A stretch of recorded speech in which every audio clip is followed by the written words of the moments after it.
Hey Facebook friends, Shannon here.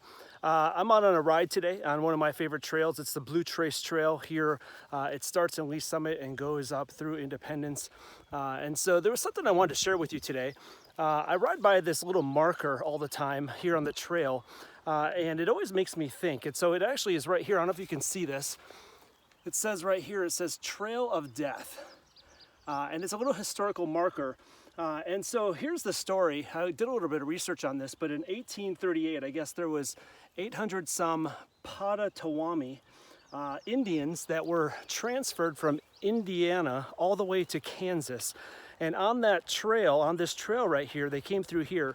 I think about 60 or 70 of them died, a lot of them being women and children that couldn't make the journey walking. And so whenever I bike by this marker here and I see these words, Trail of Death, it always makes me think about how it's quite possible so many people go through life feeling like they are on a trail of death.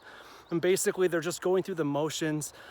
They are born, they go to school, they get married, they get a job, and basically they're just on a slow, steady march to their death at some point. Not a lot of hope, not a lot of fulfillment in life. And I was thinking about this. You know, Jesus tells us in John 10, he talks about how the enemy's mission is to steal, kill, and destroy. He wants to ruin our lives. He wants us to have no hope whatsoever, to feel like that our whole life's journey is just a trail of death. But instead, Jesus said that he came to give life more abundant.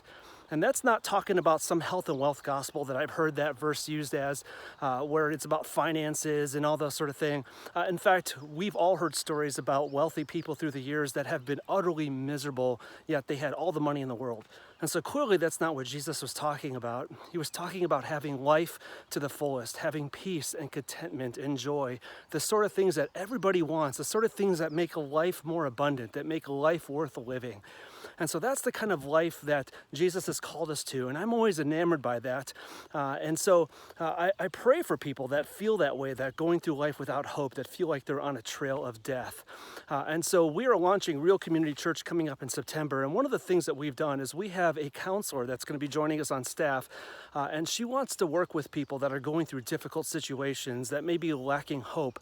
You know, we've heard in the news high-profile suicides lately, people that are just lacking hope in life.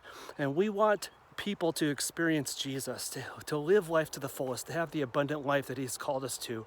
And so, again, launching September 8th and 9th, coming up here in Lee Summit, Real Life Community Church. If you want to check us out, or even reach out to us before we launch, it's realcommunity.church is the website. Hope to see you there.